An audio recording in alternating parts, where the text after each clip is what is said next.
back again with another video. So today I'm gonna be talking about, well, you guys can already tell by the title, I got a BBL.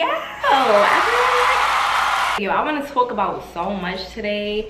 I want to talk about the price. I'm gonna just tell y'all all the tea, what's really been going on. I know y'all like, what the fuck, guys, what's going on? So let's get into the video.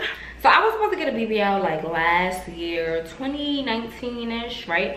I put my first deposit down in 2018. As soon as I turned 18, literally like 2 months afterwards.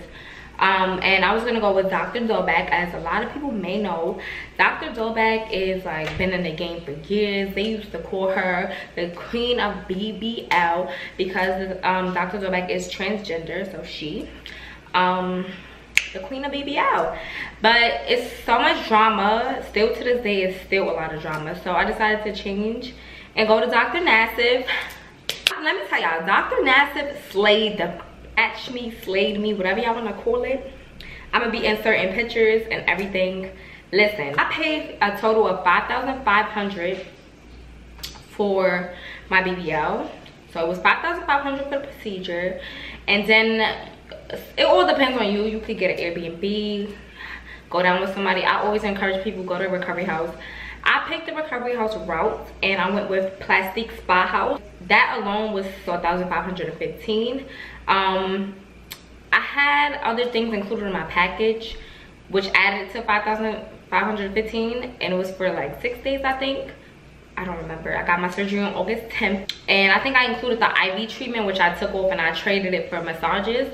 The only thing is I took that off, and I really regret taking it off because when I came back home, I found out that I needed it. So the first thing I did was put down my $500 deposit with Dr. Nassif, and I did that, like, I don't remember what day I did it on.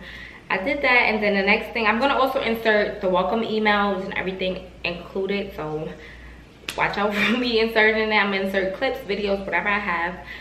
After that, the next time I heard from them was 30 days prior to my surgery, and they sent me my lab work. The lab work requires it to be done 30 days prior to your surgery. If it can't be 31 days, it has to be within 30 days. So yeah, you can't get it done 31 days, 32 days. They want 30 days, okay? Some doctors want it to be 90 days or 30 days, but 30 days is the best because, you know, they know what your hemoglobin will be when you come into surgery. So my hemoglobin when I went in was 13 point something. That's the main things they look for: hemoglobin, make sure you're not pregnant.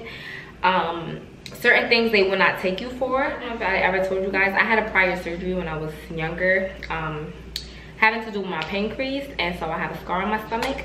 But that, the doctor, when I went in, I'm gonna talk about that. When I went in, the doctor knew exactly what that was. I was just like so happy. I encourage everyone to do your research. Research is the #1 thing. #1.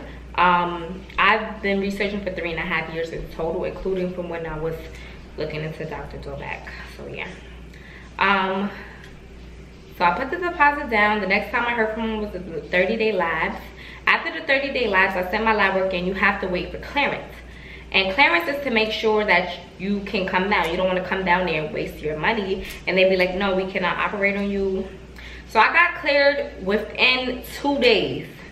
2 days. I was so happy. Let me tell you, 2 days I got cleared. I was just like, wow. Like, that was fast. Well, again, I went to Dr. Nassif at Miami Life Plastic Surgery.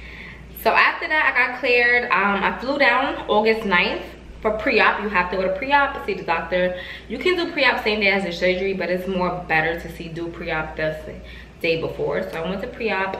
You will be there forever. I was there forever. And I had a surgery sister, and I also met a surgery sister at the house. I'm not gonna name their names, but I will be talking about them because they are the best. They're more than surgery sisters now. They like family, okay? But at pre-op, you sitting there, you fill out paperwork, and you pay the rest of your balance, right? Because I remember I told you guys I only paid $500 deposit because you have to pay the rest when you go there. It's not, some surgery centers do like portals where you can payment plan and stuff, but I just paid the rest when I got there, and I did it through Alphaline. A lot of people ask, can you, like, Alphaline is like credit for surgery, okay? And it's pretty much, to get qualified for Alphaline is kind of hard. I don't really want to speak on it, but you have to have a certain credit score. And I personally did it to like build my credit score even more. I qualified for it, I used it, you paid off within like 36 months. Remember, my surgery was $5,500. So you take off $500 because you paid the deposit already, and you're left with $5,000. So that's how much they charge on the Alphalon card. After that, it was pretty much, you wait to see the doctor. You fill out a paperwork, and the paperwork is like this big. The book is like this big. I mean, like, it's like signing your life away, literally. They tell you all the complications that can happen. Death is up there. Like, I don't want to scare nobody, but like, I don't think people speak about that. Like, this paperwork that you sign is crazy. Like, you sign so much paperwork, and it's to save their asses, pretty much. So yeah, I signed all of the paperwork. I waited for the doctor. I saw the doctor. He told me straight up what he can do, what he cannot do. And he didn't mark me up that day, but he's like, okay, yeah. I didn't even have to explain to him my past surgery. He's seen it. He automatically knew what it was. And I was so scared to get the surgery because I thought I would get denied because of my previous surgery. But he knew exactly what it was, and it was more happier for me. I was just like, yes, a relief off my shoulders.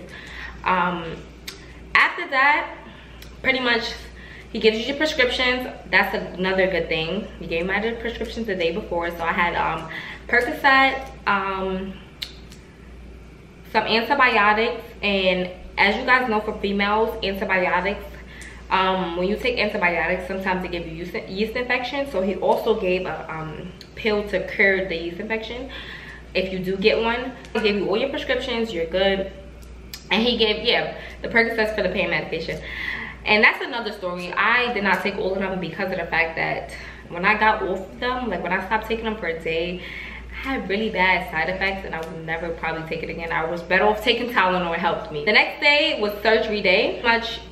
You do the last minute signing of the paperwork, which you have to date and date and date and date. And you see the doctor. I mean, they go in the bathroom with you, and you have to do a pregnancy test, drug test, all through urine. And all of it came back negative, of course, because I would never got the surgery. But they literally sit in the bathroom with you. Like, they stand in the corner, you pee in a cup. They have to make sure that, you know, to make sure that you're not trying to use somebody else's pee or nothing. And they literally stand in the corner and everything, and you pretty much pee in the cup in front of them. I wasn't nervous at all. I was ready to get on that operating table. I know it sounds crazy. I was ready to get it all over with. Then after that, the doctor comes in, mark you up, tell you the same thing that he told me yesterday, what he can do and what he cannot do. And then we on the road, rock and roll, yay. So then I go to the guy comes and escort me to the lady comes and escort me to the operating room. And then an anesthesiologist puts the IV in my arm. And you pretty much laying on the table like this. And the IV went in this arm. Right, because I was facing like this way, the IV went in this arm. And then once the IV went in that arm, it was pretty much, I was like, oh, I heard so much about you. It's like, oh, you heard so much about me? I'm like, yeah. And then you pretty much just go to sleep. You don't remember nothing else after that, literally. Like, you're talking, and then next thing you know, wake up. Waking up in recovery was literally like, it just felt so, let me tell y'all, when I woke up in recovery, it was people screaming, and then I was screaming. I was like, nurse, check my vitals, check my vitals. I was just like, check my vitals. And I was just like, it was so crazy. Listen, it was crazy. Then next thing you know, like, because you're in and out of like the anesthesia is wearing off. So next thing I know, I was getting wheeled into the car. Like, the recovery house picked you up. They wheeled me into the back of the car, and the whole ride I was just like, I guess I was like, I was on the phone with my boyfriend at the time, but like, it was just like, it was just, I don't know what I was saying, I don't know what I was doing, but I was in pain. I wasn't even in pain. I think it was more of me being cold. That's what it was. I was more cold. When I got in the recovery house, then I was more in pain. That's how it went. My surgery sister had her surgery before me, which was like in the morning, and then I had mine at like 4 p.m. at night. After that, we went to sleep. Of course, we in pain and stuff like that. You can't take a shower for 24 hours. It's like you're like in the fire hydrant soaked. The next day you go to massages. So that's post-op. you don't really see the doctor post up, I'm not gonna lie. You get your massages. I had my own personal massages come to the house from affiliated with the recovery house, and then I also had a massage, like three free massages with the clinic came with my package. Listen, the massages hurt like hell. Like, I was crying a couple days. I don't know. Everybody says they would never do it again, but then after a while it wears off, people would do it again. Like, I'm not gonna say I would never do it again, because I probably would, but I don't know, like the massages, it hurts, like it just hurts pretty much.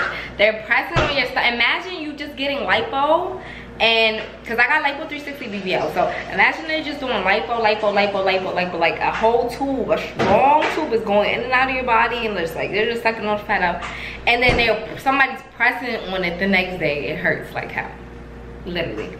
So pretty much the next couple days I was just recovering.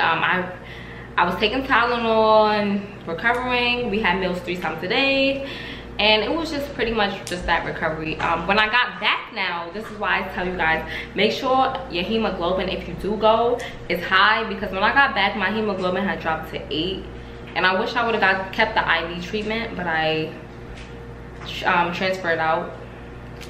But it does drop.